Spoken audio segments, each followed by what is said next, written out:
दिलावर, मैं तुम्हें छोड़ूंगी नहीं।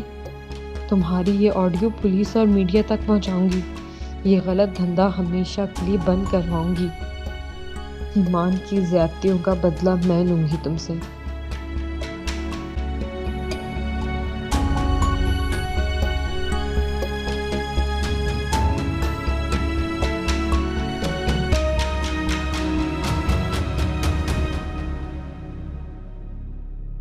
सर, आपने बुलाया?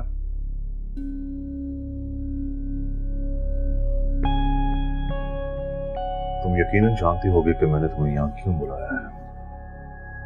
जी, बिल्कुल जानता हूँ। मेरी बेटी पर हाथ उठाने से पहले मिस्टर आरिफ कम से कम ये तो सोच लिया होता कि तुम और तुम्हारा बाप, तुम्हारा भाई, बल्कि तुम्हारी पूरी फैमिली मेरी वजह से अय्याशियां कर रही है। अगर मैंने तुम्हें ये नौकरी न दी होती ना, तो 2 टके की जिंदगी गुजार रहे होते तुम लोग। अगर आपने मेरे बाप और भाई को नौकरी पर यहाँ रखा है ना, तो मेरे बाप और भाई ने दिन रात मेहनत करके आपकी कंपनी को यहाँ तक पहुंचाया। अगर आपने हम पर एहसान किया ना, तो हमारा भी ये आप पर एहसान है। तुम बजाय अपनी गलती मानने की मुझे यहाँ खड़े होकर यह जताने की कोशिश कर रहे हो कि तुम्हारे बाप और भाई ने एहसान किया है मुझ पर। पहली बात तो यह है कि मैं गलत नहीं जो अपनी गलती मानूं, और दूसरी बात, मैं ये एहसान नहीं जिता रहा, मैं तो सच बता रहा हूं। मुझे तुम जैसी छोटी सोच के इंसान को यहाँ जॉब देनी ही नहीं चाहिए थी, और ना ही अपनी बेटी के साथ शादी करवाकर उसकी जिंदगी बर्बाद करनी चाहिए थी। मैं तो खुद यहाँ जॉब करने के हक में नहीं था, और ना ही आपकी इल-मैनर्ड बेटी के साथ शादी करने के हक में, क्योंकि मैं इसी दिन से डरता था। जिंदगी में पहली बार छोटे लोगों पर भरोसा किया और उन्होंने अपनी औकात दिखा दी। हम छोटे लोगों की मेहनत के बाइस ही आप इस मुकाम पर हैं आज, और ऐसी बातें करके औकात तो आप अपनी दिखा रहे हैं। Behave yourself. You are fired. And now get lost from my office. Thank you. आपको आपकी ये नौकरी, दौलत और बेटी मुबारक हो।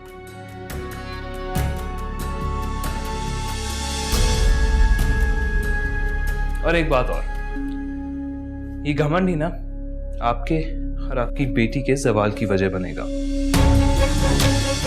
इंसान को इंसान समझें, वरना किसी इंसान की हमदर्दी के काबिल नहीं रहेंगे आप। I said get lost!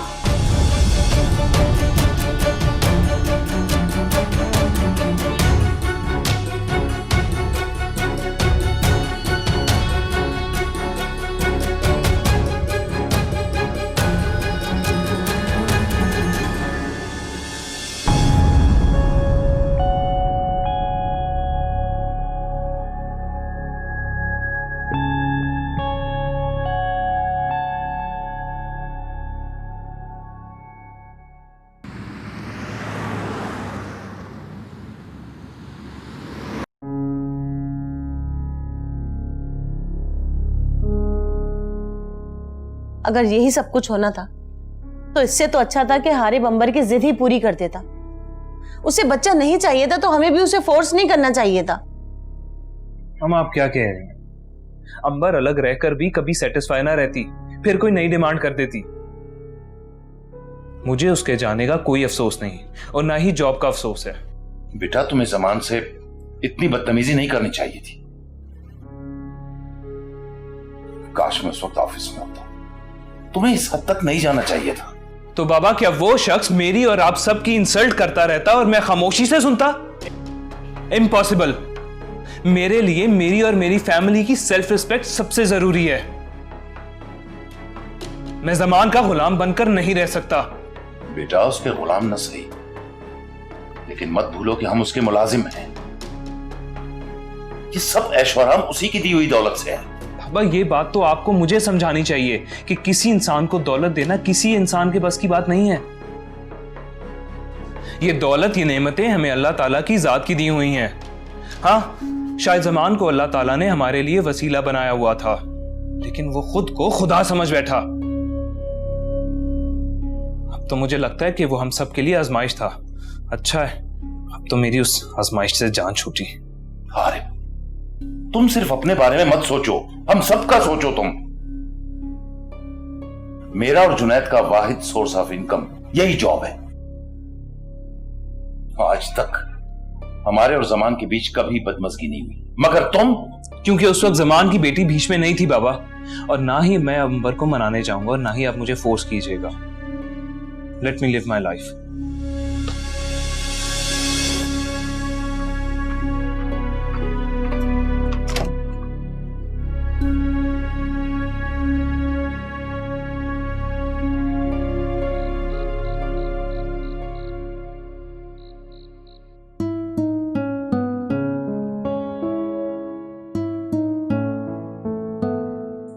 कभी कभी सोचती हूँ जिंदगी कितनी अजीब है,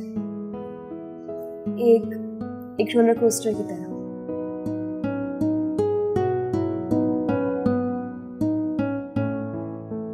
और इंसान जितना मजबूत होता जाता है, जिंदगी उतनी ही मुश्किल इम्तिहानात में डालती जाती है।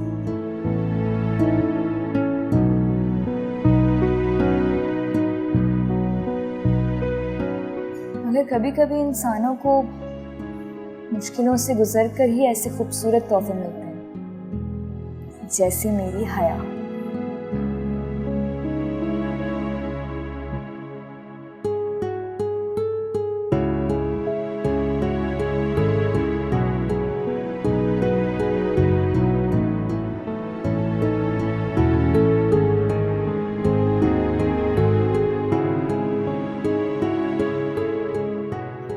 लेकिन कितने खुशकिस्मत होते हैं जिनको ये सारी नेमतें बैठे बैठाए बगैर किसी इम्तिहान की मिल जाती हैं।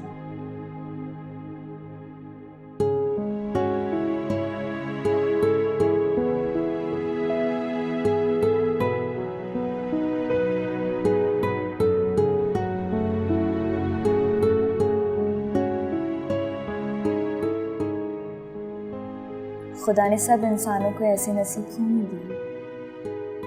वो अपने कुछ बंदों को इतने सख्त इम्तिहान में क्यों डालते? ताकि वो उनसे निमटते निमटते एक प्रोसेस से गुजरे और वो मकसद पाले जिसके लिए वो इस दुनिया में भेजा गया। वरना इंसान कहाँ इस बात पर गौर करता है कि उसकी जिंदगी का मकसद क्या है। हम लोग अपनी रोजमर्रा रूटीन में इस कदर खोए होते हैं कि जब तक किसी चैलेंज का सामना ना हो, कभी ठहराव के साथ तन्हाई में बैठकर नहीं सोचते कि क्या नया करना है। गो विद द फ्लो में खुश रहते हैं। क्यों, क्या ऐसा नहीं है? जी हाँ, शायद आप ठीक कह रहे हैं। लिहाजा कुछ नया करवाने के लिए जिंदगी हमें ऐसे ही चैलेंजेस से गुजारती है। जैसे आप यूनिवर्सिटी में इम्तिहान पास करके डिग्री लेते हैं और आगे जॉब करने के काबिल होते हैं, इस तरह जिंदगी के इम्तिहान को भी वो प्रोसेस समझें जिससे गुजरकर आपको कामयाबी मिलती है। बस शर्त यह है कि हिम्मत और सब्र से काम लेकर इस इम्तिहान में कामयाबी की तवक्को रखें। खुद को इजी करें और जिन चीजों को आपने जबरदस्ती होल्ड किया हुआ है, लेट देम गो। जो चीज आपकी किस्मत में है वो आपको मिलकर रहेगी या घूम फिर कर वापस आ जाएगी, और जो चीज आपकी नहीं, आपके हक में बेहतर नहीं, वो आपको नहीं मिलेगी। सर, अगर अल्लाह इंसान को वही देता है जो उसके हक में बेहतर है, तो फिर इंसान को वो क्यों मिलता है जो उसके हक में बेहतर नहीं है? कभी कभार हमें कोई भी चीज, चाहे वो हमारे हक में बेहतर ना भी हो, हमारी जिद या हमारी चाह के बदले में ही मिलती है। कभी कभार हमने जिद लगाई होती है कि हमें यही चीज चाहिए, चाहे वो हमारे हक में बेहतर हो या ना हो। फिर किस्मत हमें वो चीज देकर सबक सिखाती है कि लो, तुम्हारी ख्वाहिश पूरी हो गई। यकीन करें, अगर आप अल्लाह के जरा भी करीब हैं, उस पर तवक्कल करके एक बार अपनी तमाम ख्वाहिशात तर्क करके अल्लाह की रजा मांग कर तो देखें, सारा काम संवर जाएगा और फिर वही होगा जो आपके हक में बेहतर है। शायद ऐसा ही हो रहा है। कुछ कहा आपने? नहीं sir, thank you so much, आप मेरे लिए इतना टाइम निकालते हैं। It's my job and my passion. खुश रहें, अच्छा सोचें, इंशाल्लाह सब अच्छा होगा। और हाँ, अपने किए हुए फैसलों पर गौर जरूर करें। हर चीज का इल्जाम किस्मत पर नहीं लगाना। ओके?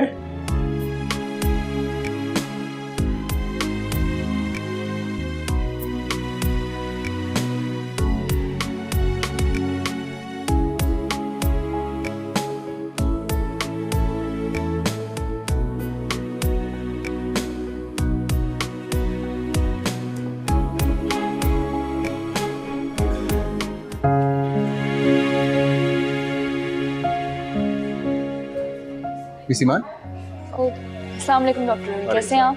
I am good. वो अलीना की कैसी प्रोग्रेस है? अलीना, हाँ डॉक्टर रुहेल वो बहुत बेहतर है पहले से, अल्लाह का शुक्र है। ग्रेट।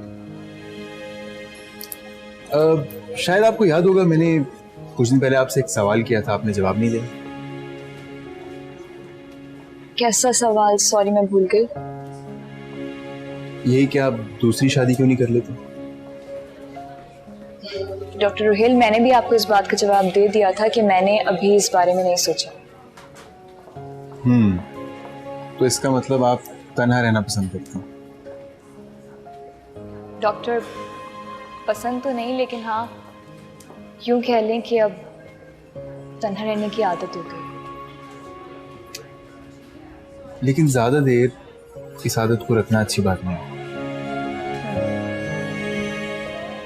लेकिन अगर अकेलापन किस्मत में हो ना तो इंसान कुछ नहीं कर सकता।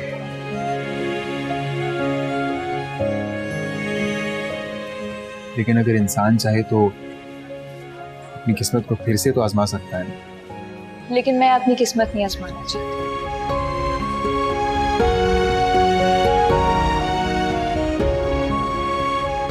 अब वैसे आपने कभी अपने बारे में कुछ नहीं बताया। क्योंकि आपने कभी पूछा नहीं। Well, I am single and I live alone. And your parents? They passed away. I'm sorry. So मैं उनकी इकलौती औलाद हूँ और now I live alone.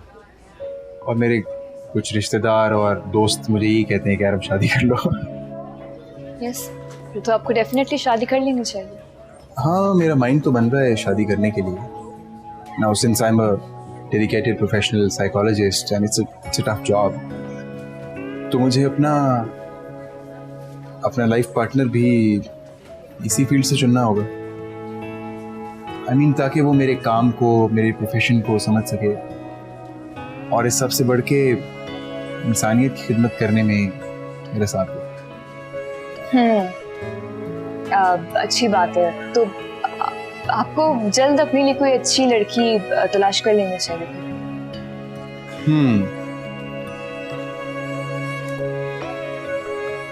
वैसे एक लड़की है मेरी नजर में, लेकिन अब तक उससे कहने की हिम्मत नहीं हुई। अच्छा। बट अब सोच रहा हूँ कि इससे अपने दिल की बात क्या करूं।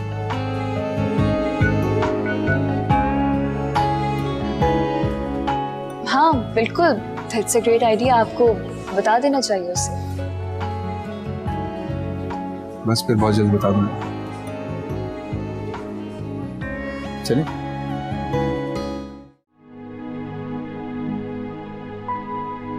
भाभी, आप बिजी तो नहीं है?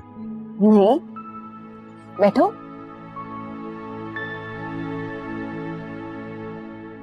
क्या बात है हारिफ, सब ठीक तो है ना? भाभी, दिल को सुकून नहीं मिल रहा। ज़मीर पर अजीब बोझ सा है। कैसा बोझ? वो ये कि भाभी, मैं अपनी जात से किसी को खुश नहीं रख सका। अपने माँ बाप को और ना ही अंबर को।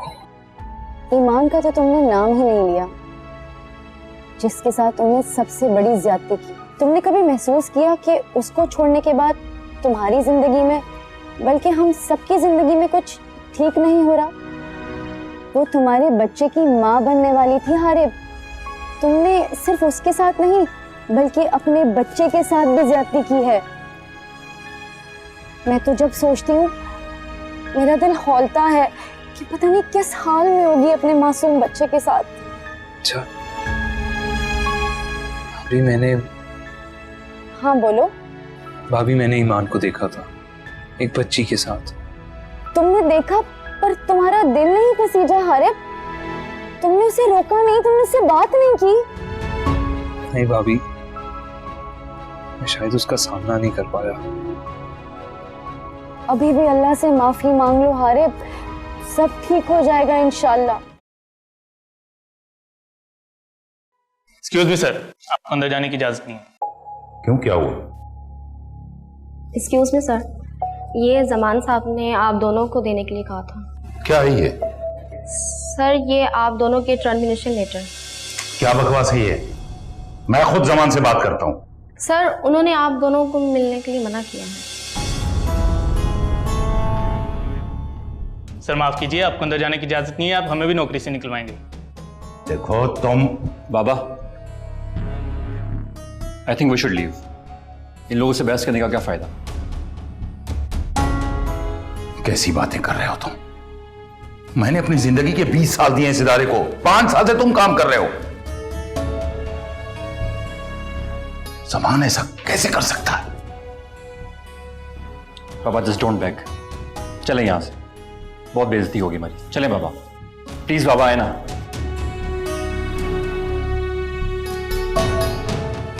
अभी तो ये शुरुआत है आरिफ। तुम एक दिन खुद मेरे और मेरी बेटी के पास आकर हमारे कदमों में गिरकर गिड़गिड़ाकर हमसे माफिया मांगोगे, पर तुम्हें माफी नहीं मिलेगी। तुमने मेरी बेटी को रुलाया है, उसे सताया है, इसकी सजा तुम समेत तुम्हारी पूरी फैमिली को भुगतना पड़ेगी।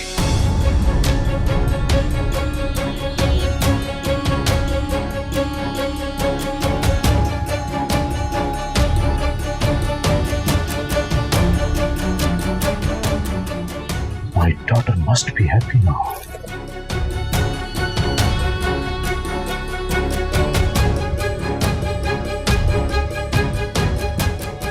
मेरी बेटी अंबर बहुत खुश होगी।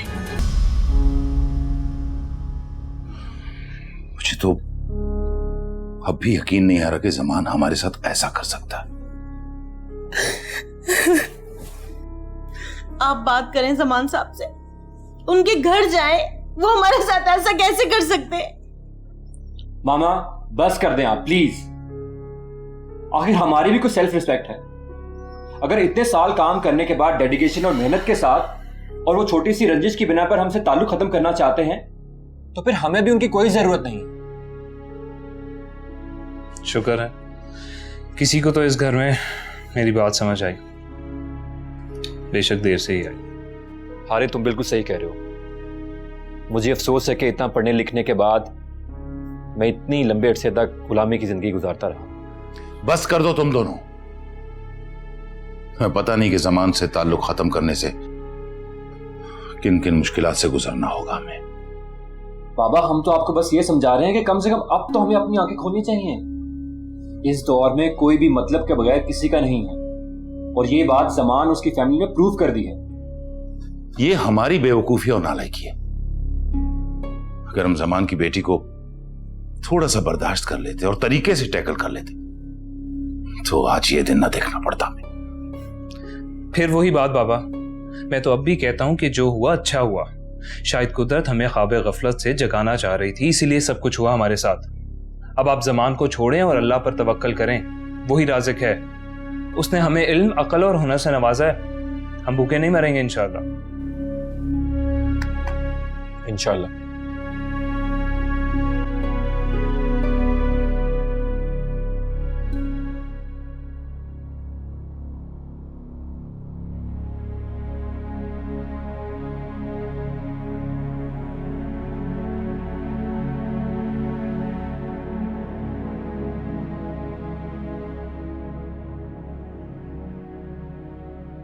ये जो हमारी वीडियोस है ना, ये आम लोगों के लिए नहीं है, ये बड़े खास लोगों के लिए होती है। और इसकी जो हमें पेमेंट होती है वो रुपए, पाउंड्स या डॉलर्स में नहीं होती, बिटकॉइंस में होती है। सोचो कि तुम एक वीडियो बना के कितने पैसे कमा सकती हो। मगर सर अगर मेरी वीडियो कहीं लीक हो गई तो? सवाल ही पैदा नहीं होता।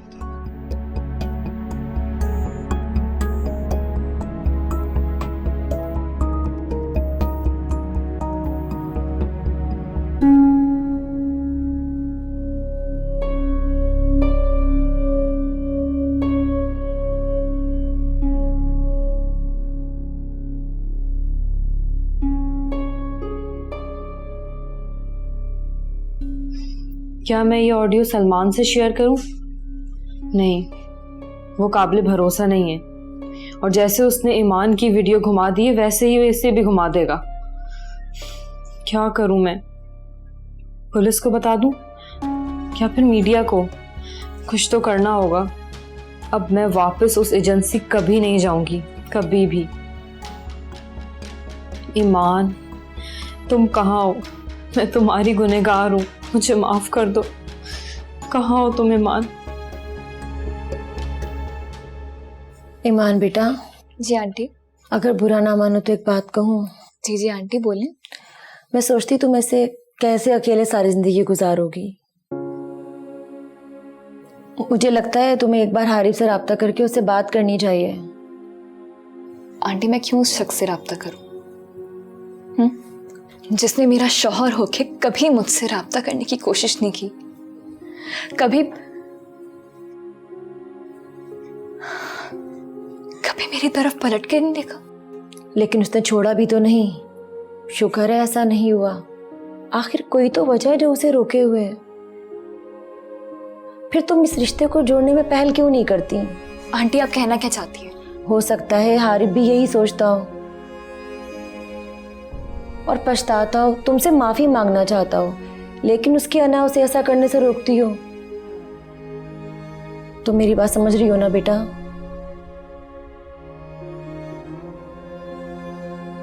मेरी बात पे गौर जरूर करना।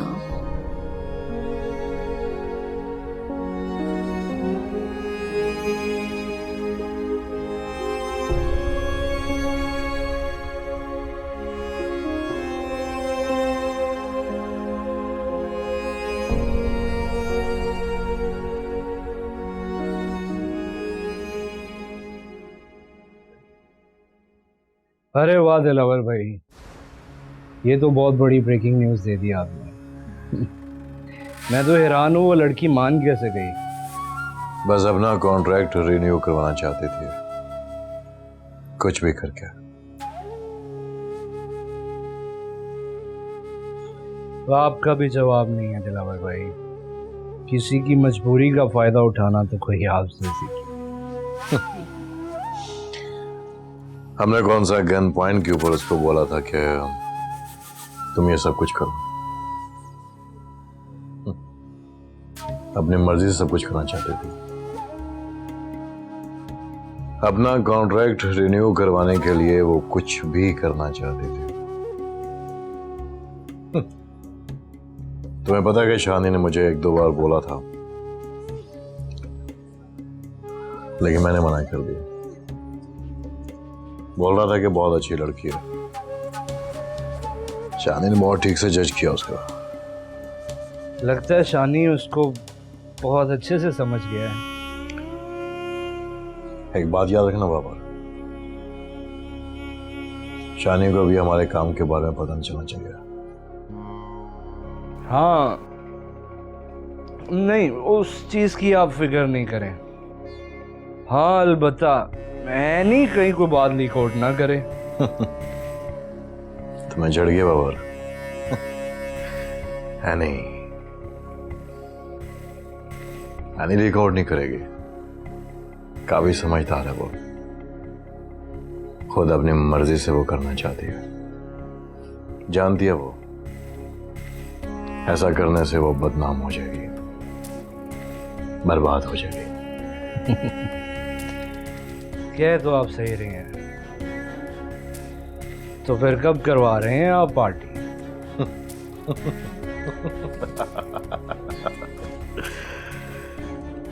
अगले वीकेंड पे तो वो मेरे पास आ रही है, करते हैं फिर पार्टी भी। It's time for celebration bro, let's celebrate.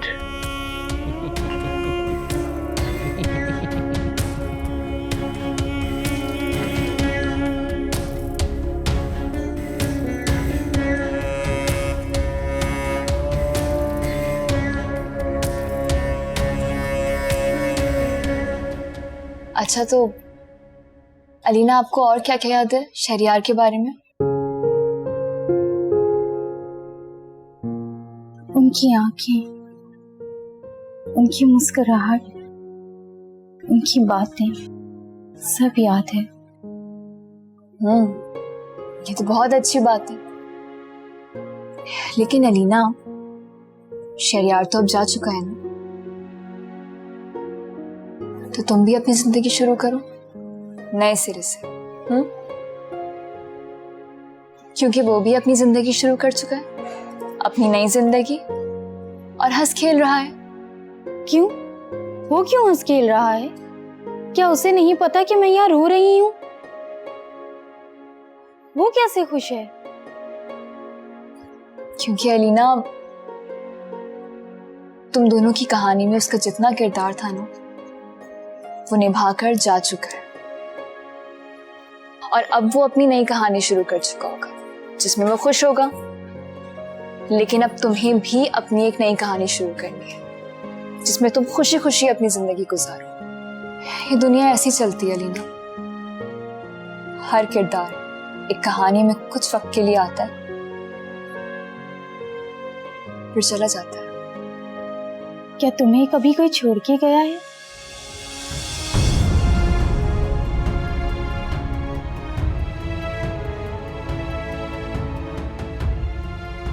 तो फिर तुम मुस्कुराती कैसे हो? तुम रोती नहीं हो?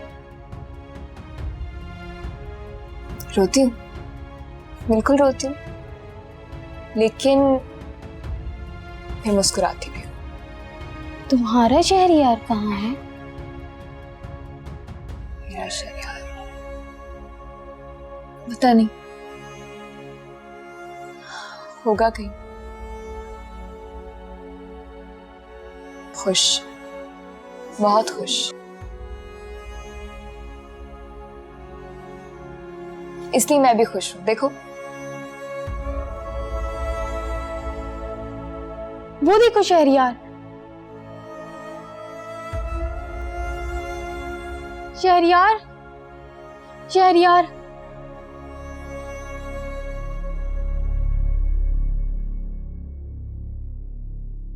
अलीना, कहाँ? तुम्हारा शहरयार। ये देखो, तुम्हारा शहरयार।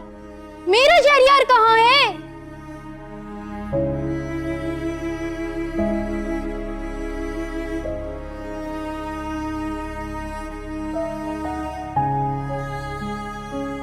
नहीं अलीना, ये शहरयार नहीं है, ये डॉक्टर रोहेल है। अच्छा, हाँ सच, ये मेरा शहरयार नहीं है, ये तुम्हारा शहरयार है। ये तुम्हारा शहरयार है। तुम्हारा शहरयार है ये।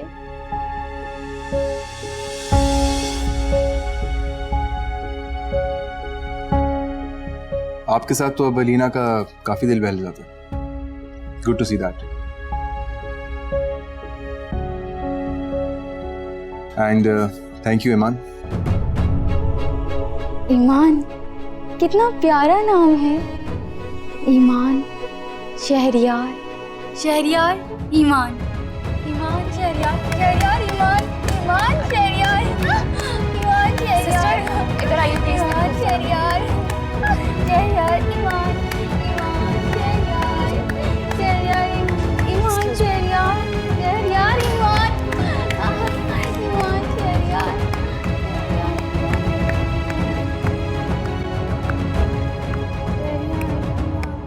आरिफ, मेरे कहने पर एक दफा तुम अंबर के पास चले जाओ, उसे मनाओ बेटा, सिर्फ एक बार मेरे कहने पर चले जाओ।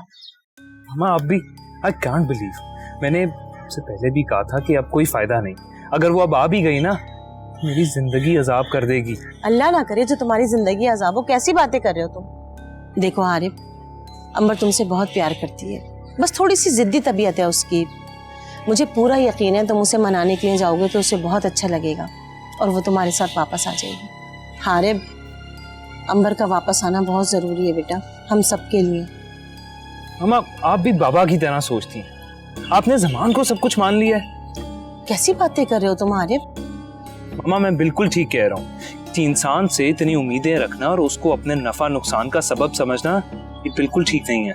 इनफैक्ट ज़मान किसी फिरौन से कम नहीं है। ऐसा कुछ नहीं है बेटे, हम सिर्फ ताल्लुकात खराब नहीं करना चाहते। तो क्या सिर्फ हमारा ही फर्ज है कि हम सारे रिश्ते निभाएं?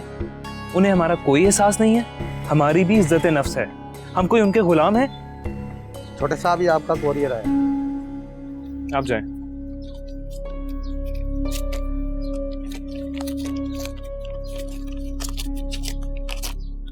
क्या चीज है ये?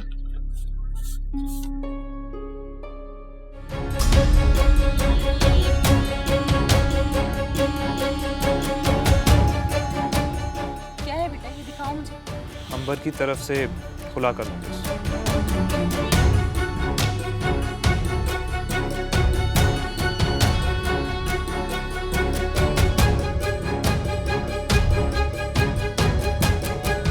हारिफ, रुको।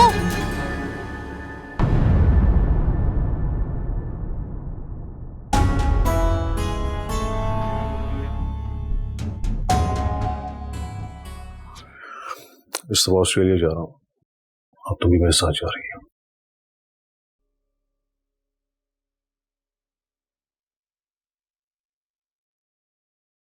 साहब जी, वो हारिफ साहब आए हैं आपसे मिलने के लिए।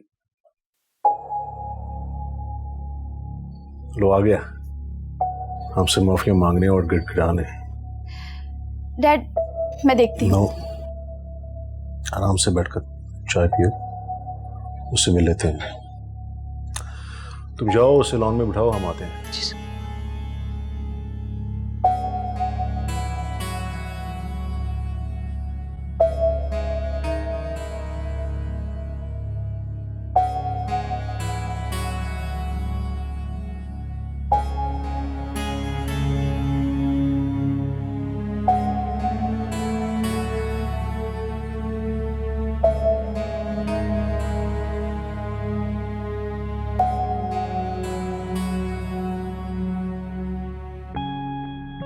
बोलो क्यों आए हो? अंबर से बात करो। मुझे मालूम है तुम्हें क्या बात करनी है। आए होगे माफिया मांगने के लिए और गिड़गिड़ाने के लिए कि तुम सबको नौकरी पे वापस रखो। जितना मैं सोचकर आया था ना, आप लोग तो उससे ज्यादा कमजोर और खुशफहम निकले। ये आपकी गलत फहमी है कि मैं आपकी बेटी या आपसे माफी मांगने आया हूं।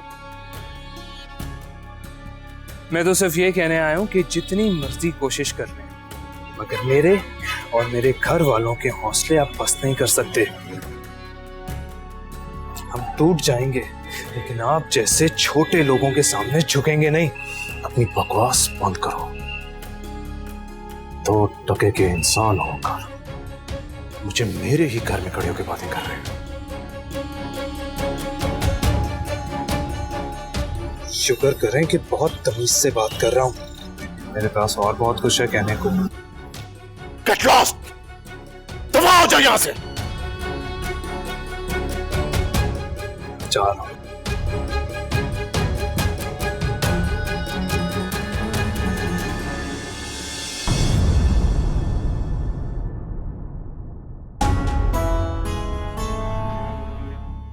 तुम मुझसे क्या खुला लोगी?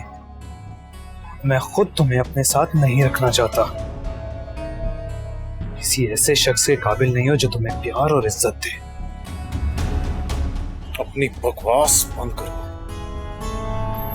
मैं तुम लोगों को सभी